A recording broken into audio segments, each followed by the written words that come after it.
Heya, it's Dayamaki.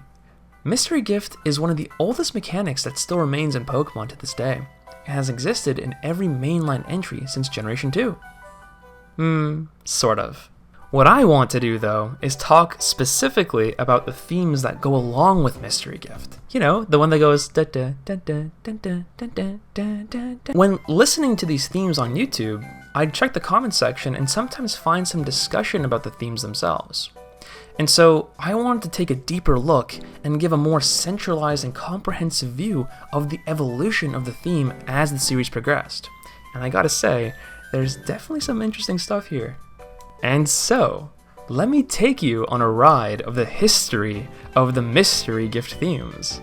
I will provide some historical Mystery Gift context if I feel like it's necessary, but will mainly just be sticking to the themes themselves. Let's go! Why are we starting with Generation 2 when the first ever Mystery Gift theme was actually in Generation 3? Well, I'm glad I asked. Let's go through a little mystery history lesson here, shall we? Mystery Gift had its debut in Generation 2. It was the first game in the main series to actually handle a function of distribution contained in the game, as compared to the event distribution Pokemon that started in Generation 1 through physical, on-location distribution machines. However, the Mystery Gift in-game was quite limited. You were only able to send items and room decorations at random between Game Boy Colors using the built-in infrared port. Something to note is that you could actually transfer Mystery Gift items between Pokemon Stadium 2 and the predecessor to the Pokewalker, the Pokemon Pikachu 2 GS. I don't know why that was so hard to say. I wonder how many of you actually had one of these. There's also a predecessor to this one as well. Like, look at this little thing. Oh my god, it's so cute. I just want to step on it. So, what happens when you access Mystery Gift in the Generation 2 games? Well, here's what you're greeted with when you open it up.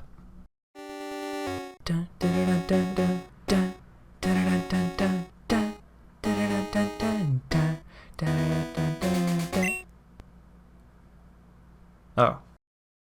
It's quite quiet here, isn't it? Gold, Silver, and Crystal don't actually have an official Mystery Gift theme present, which is kind of interesting, seeing how every other generation has a Mystery Gift theme. I suppose they just didn't see the need to implement a theme for such a simple function, because we definitely needed the printer and mobile connection themes, right? Yes, actually we do, yeah. Anyway, it's an entirely different story when you look at Pokemon Stadium 2.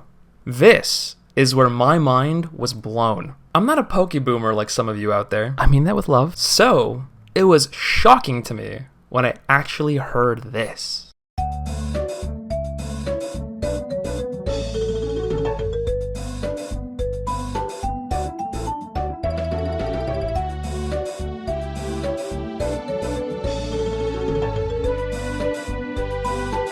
That's right! Pokemon Stadium 2 actually has a dedicated Mystery Gift theme that predates the Fire Red and Leaf Green themes. Again, under the assumption that Fire Red and Leaf Green's theme was the first ever Mystery Gift theme, this just made me do a double take. So, I wouldn't say this is a unique theme specifically made for Mystery Gift, since this is just a pretty faithful remix of Goldenrod City. Not gonna lie, it did take me a little bit to recognize the theme. I was very confused as to why it sounded so familiar. It was a little embarrassing. Although, it got me thinking, I wonder why they use Goldenrod City for this theme. It is quite fitting when you think about why they actually use Goldenrod. It's because the girl you see when using Mystery Gift in Stadium 2, Carrie, is possibly the same girl who unlocks Mystery Gift for you in Goldenrod's department store on the 5th floor. I mean, that's a pretty cool continuity for a function that most people won't even know exists.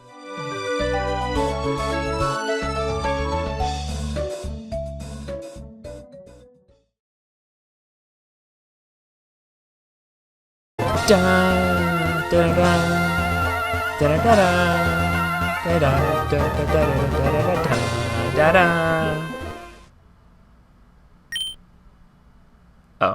Just like in Generation 2, Ruby and Sapphire don't have a dedicated mystery gift theme.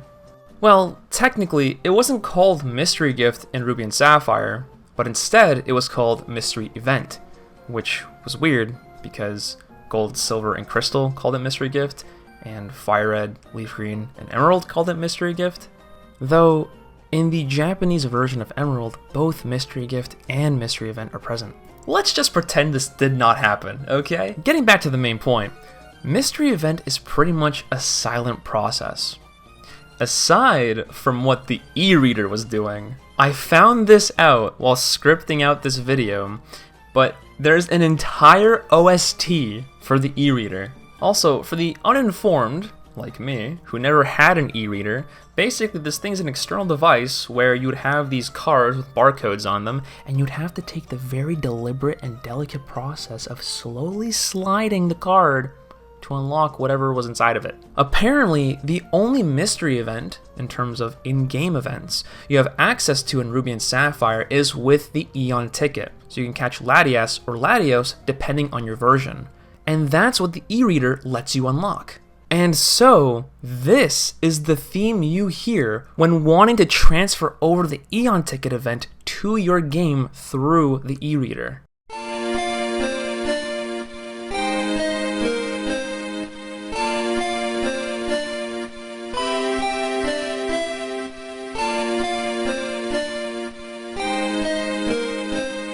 This one actually gives me some Pokemon Ranger vibes. Anyone else? This theme is also used when doing a diving Corsola minigame and something to do with a Celebi time travel cutscene. So it's not necessarily a dedicated theme specifically for Mystery Event. But this also just surprised me. It seems like we have another Mystery Gift-like theme that predates the original Fire Red and Leaf Green theme. Assuming we actually want to count this one, of course.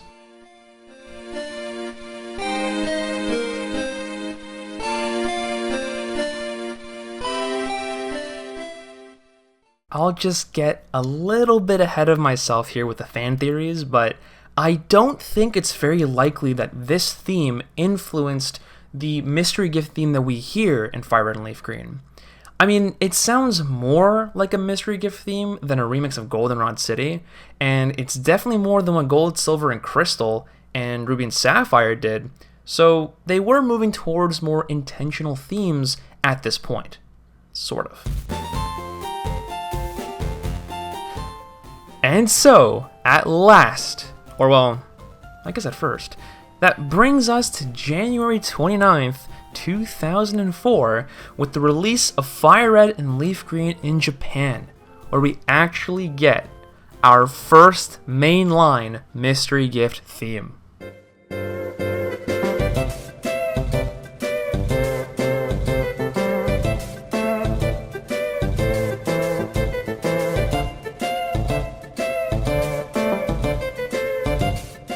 Something to note is that before Generation 5, you have to unlock Mystery Gift in-game, like in Generation 2, 3, and 4, instead of having it accessible from the main menu from the start.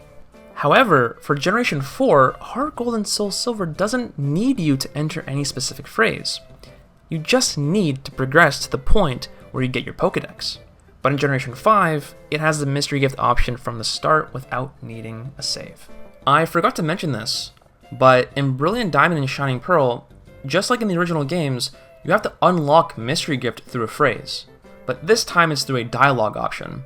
Or you can wait until you get your 3rd gym badge and it unlocks automatically. And so, because of the phrase needed to unlock Mystery Gift in Fire Red and Leaf Green, it's very possible many people haven't heard this theme in game. This theme does make a return in Pokemon Emerald, but it doesn't mean much if you never actually knew the secret phrase. Although, to be fair, I'm pretty sure the e-reader theme might be even more uncommon for someone to listen to. You actually needed to have one of those. When listening to this theme, you might notice that it sounds quite different from the Mystery Gift theme we're all used to today. This is because of what happened in Generation 4, which I like to call the replacement. We've now made it to Generation 4. Wow! The introduction to all these new Wi-Fi capabilities and a new way for Mystery Gift to be distributed.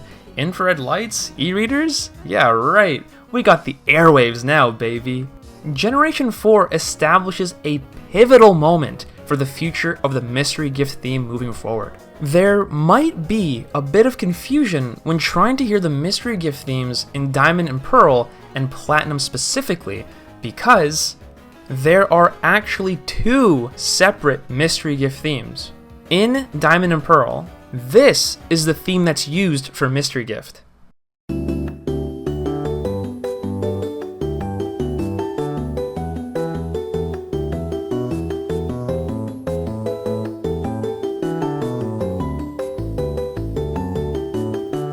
This theme is very reminiscent of the theme from Fire Red and Leaf Green, most likely being a rearrangement of the original theme.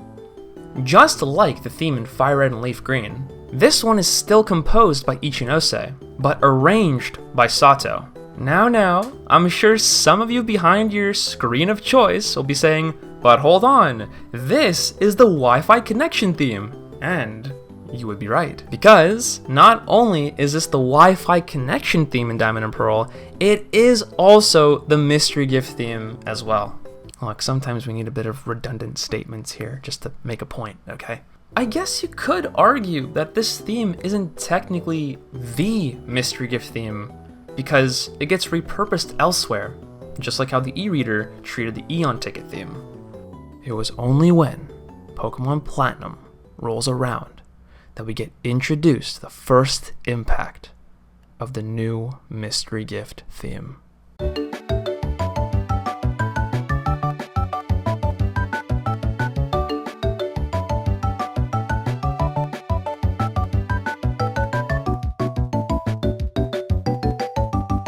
This is an entirely new theme composed and arranged by Hitomi Sato, a clear shift from the theme we've been accustomed to since Fire Red and Leaf Green. I also feel like the new Mystery Gift theme is a distinct theme, trying to separate itself from the old Mystery Gift theme. Can you hear any resemblance from the old theme? And this is where the old Mystery Gift theme now becomes the sole theme for the Wi-Fi connection and anything to do with it. And so Platinum was the game that has established the current and most recognizable Mystery Gift theme we have today. We stick with this pattern with the new Mystery Gift theme and the old Mystery Gift theme being the Wi-Fi connection theme for the rest of the generation and into Generation 5. This might be a lesser known fact as well, but the Wi-Fi connection theme actually has two more renditions, both in Heart Gold and Soul Silver and in Black and White.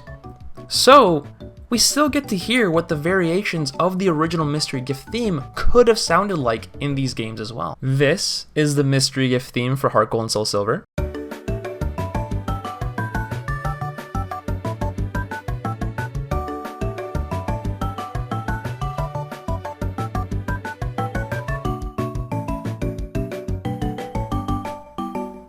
And here's the Wi-Fi connection theme.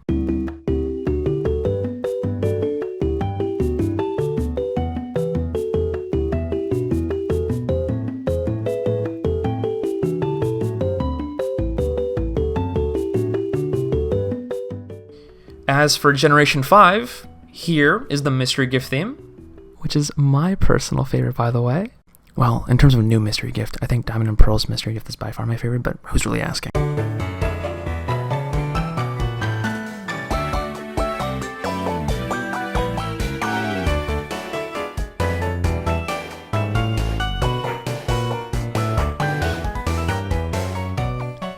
I really like the slower pacing with this theme.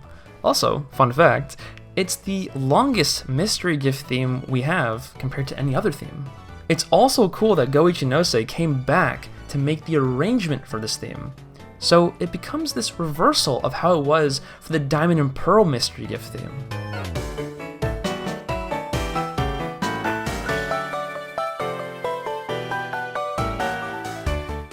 Anyway, here is the Wi-Fi connection theme for Black and White.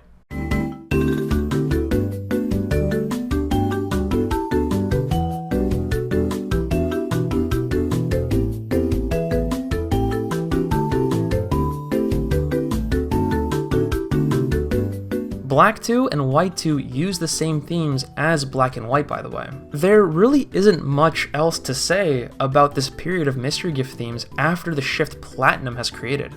It's pretty straightforward in terms of its execution. It's way more fascinating to see that they essentially carried over 2 mystery gift themes across 3 different games. So it was nice to see what the original theme would have sounded like if it was carried over through the games in the DS era. That was until the next shift happened. Due to Wi-Fi not really being a gimmick anymore, it seems like X and Y just entirely dropped the Wi-Fi connection theme from existence. We don't get any more variations of the original mystery gift theme after this. Though, you should totally check out this cool fan version by, I'm butchering this, Bearclaws Music. Check out the description. We just stick with this new version of Mystery Gift introduced in Platinum. Here is what it sounds like.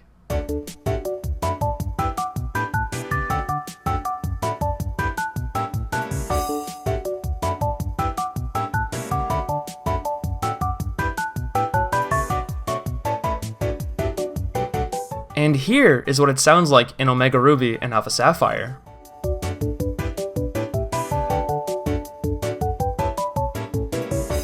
And here is what it sounds like in Sun and Moon.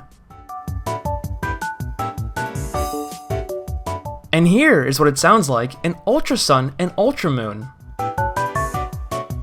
Yeah, you heard that right. They used the same theme for 4 straight games in a row. You really can't make this shit up. Now, I know it's not a big issue, but it would have been really nice to hear what they could have done with the variations of Mystery Gift in these games. Like an Oraz version or a Sun and Moon version, it would have been really cool. But, you know, it's a decent theme, it's not that bad.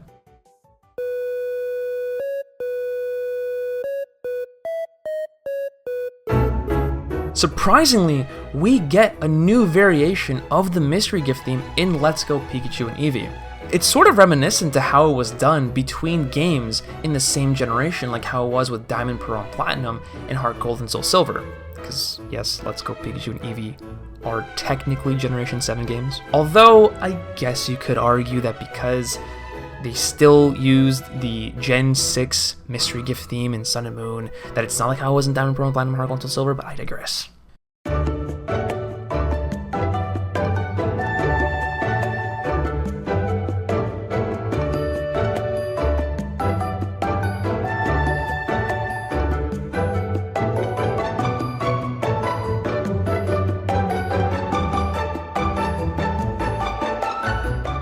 This one also feels a bit like a mix between Heart Gold and Soul Silver and Black and White in terms of the instrumentation and pace of the song.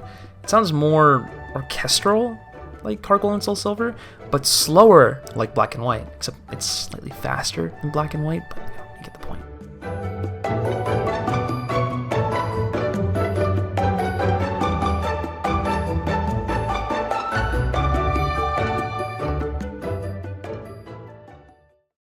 And here's what it sounds like in Sword and Shield. What? You thought they were done? Even after making an entirely new variation of the Mystery Gift theme in the last game?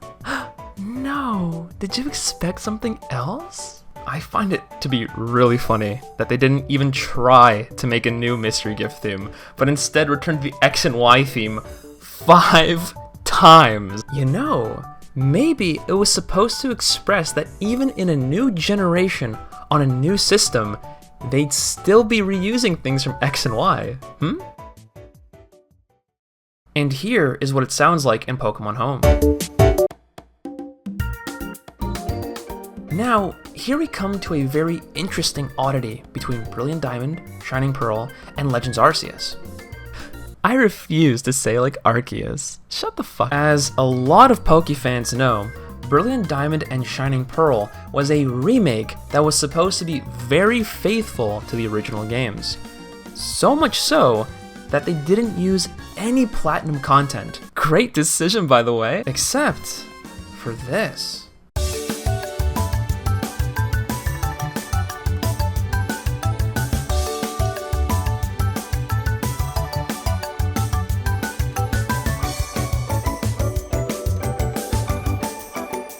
Wait a second, is this a platinum theme in my faithful remake? As it so happens, yes! The mystery gift theme in Brilliant Diamond and Shining Pearl is actually the platinum version, which is quite perplexing because you'd expect them to recreate the original theme that was there in Diamond and Pearl before Platinum took it over. Heck, they didn't even make an excuse to recreate the Wi-Fi connection theme. It wasn't even carried over despite it being there from the start. But wait, there's more.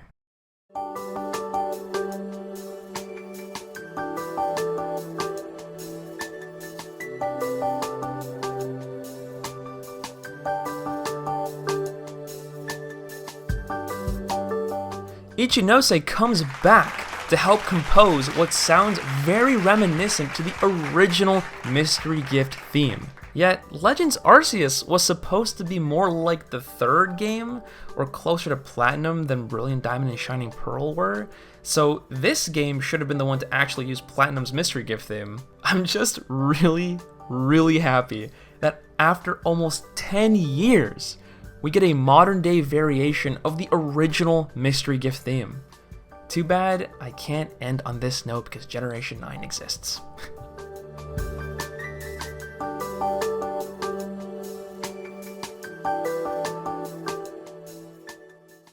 And finally, we come to the end of this saga with Scarlet and Violet's Mystery Gift theme.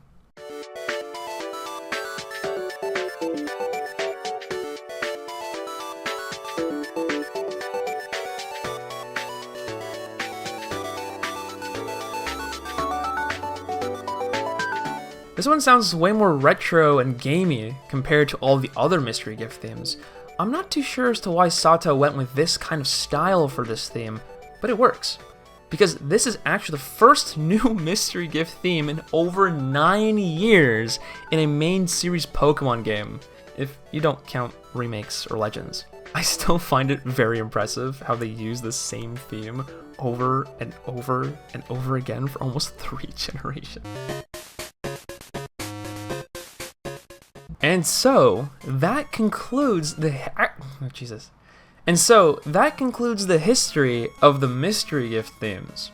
This section of the video is now me nerding out, specifically going into more fan speculation as to what inspired that first ever dedicated theme for Mystery Gift in Fire Red and Leaf Green, because I find this to be quite fascinating.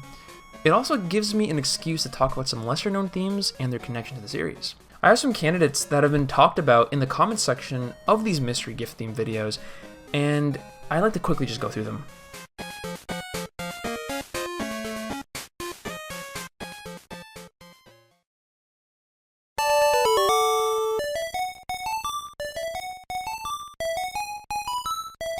In the Pokemon community, this is probably one of the most well-known unused tracks in the series. It's an unused victory theme from the original Red and Blue games. This one's more of a personal observation. I don't think I've seen many people talk about this in relation to Mystery Gift, but I have a feeling that this is a very unlikely source of the inspiration for the Fire Red and Leaf Green Mystery Gift theme. Although maybe some of you out there have felt like that this could have some validity to it. The main reason why I feel like it's very unlikely is because this theme has been repurposed a couple times already. We hear this in Generation 2 with the Clefairy Dance theme in Mount Moon, which also gets remade in Heart Gold and Soul Silver and Legends Arceus.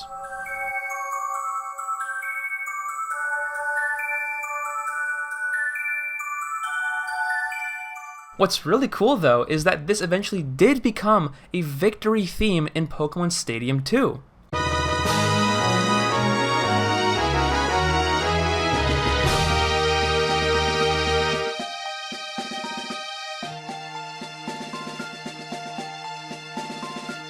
So it really does come full circle, doesn't it?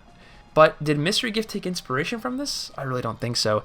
It seems too simple in its composition, and frankly, any song could be a remix of these few beeps and boops if you try hard enough to fit the square in the circle hole. Especially if you got a selection bias like me, everything starts to sound like a Mystery Gift at this point of my obsession. Next up, you guessed it, or read the timestamp, It's the printer theme from Pokémon Gold, Silver, and Crystal.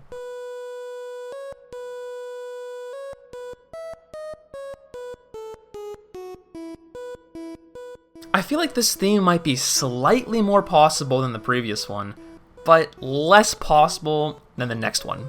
I think it would be a stretch if this one actually inspired Fire Red and Leaf Green's Mystery Gift. This theme gets reused as the Pokewalker theme in Heart Gold and Soul Silver, and the Pokeball Plus theme in Let's Go Pikachu and Eevee. What some of you may find to be surprising, however, is that this theme actually exists in Pokemon Yellow. Yes, this is actually a theme that comes from a Surfing Pikachu minigame in Pokemon Yellow.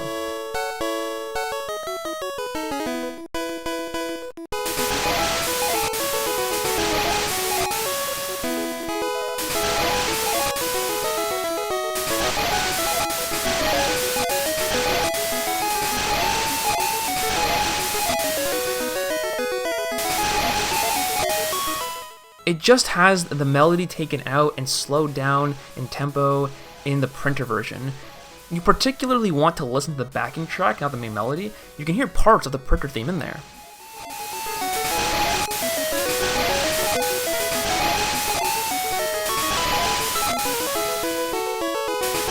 It's curious that Masuda was the composer for Pikachu Beach, but Ichinose was the composer for the Game Boy printer, despite the two themes being related. I wonder how many people actually recognized this connection at the time. They would have had to have a Surfing Pikachu, most likely obtained from the original Pokemon Stadium, and must have played this minigame. And also used the Game Boy printer, and then all of a sudden go, wait a minute, isn't this the Surfing Pikachu theme?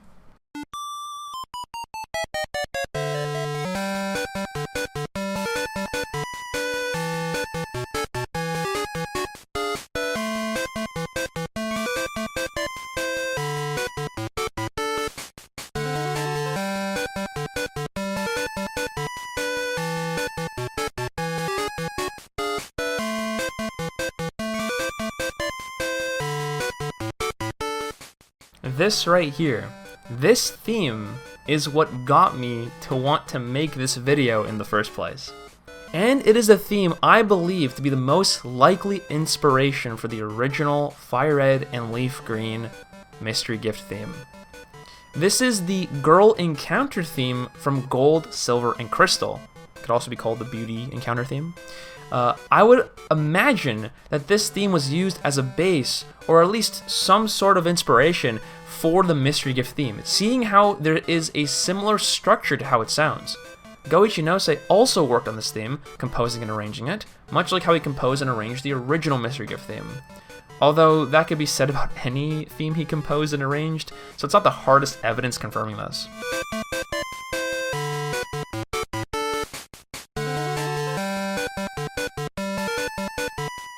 But I gotta say, the progression in this beauty theme is quite striking with the original Mystery Gift theme. It just, I don't know, it's very possible that this actually could be the origin of the original Mystery Gift theme. It would also be pretty funny if you have this random encounter theme be the actual base for the Mystery Gift theme. It just, the connection doesn't really make any sense, but music comes from the weirdest places sometimes. Fun potential fact, it's very possible that this encounter theme gets remixed or incorporated and actually gets used in the credits theme for Gold, Silver, and Crystal.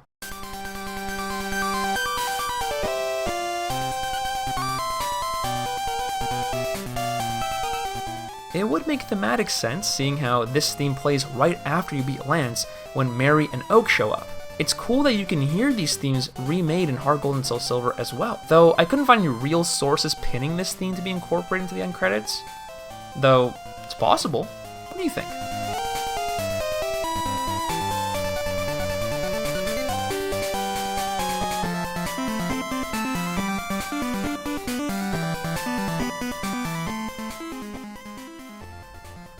And there you have it. That is the full history that I was able to find on the internet of the Pokemon Mystery Gift theme.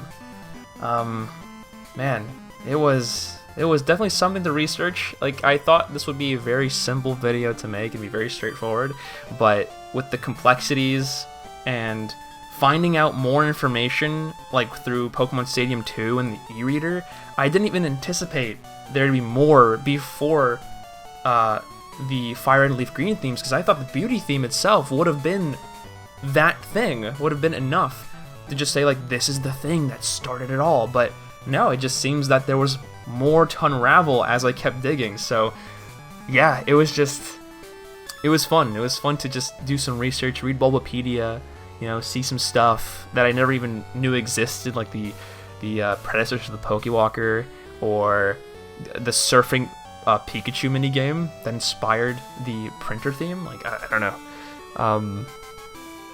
Yeah, that's it. I mean, that's the video. I hope you enjoyed. This video is quite long. It's almost like half an hour long, so it might be longer actually when this gets fully edited. But yeah, thank you so much for spending your time with me today. I hope you enjoyed, and I'll see you in the next one. Take care. Let's go through a little mystery history session here, shall we? Fuck. Lesson. Mystery history lesson. Let's go through a little history mystery. Fuck. Let's go through a little mystery history section here, shall we? Lesson. Lesson. It's the word. I gotta split these parts up real quick. Oh god, I'm gonna sneeze. Oh fuck.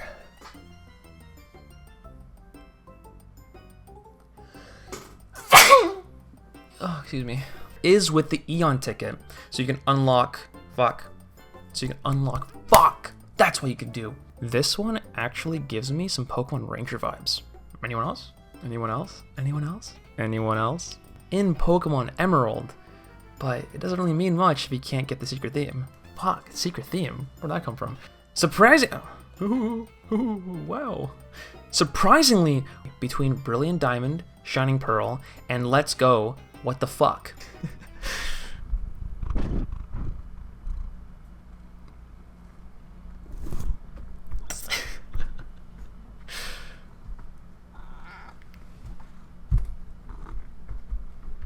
What are you doing? Come. Come. No?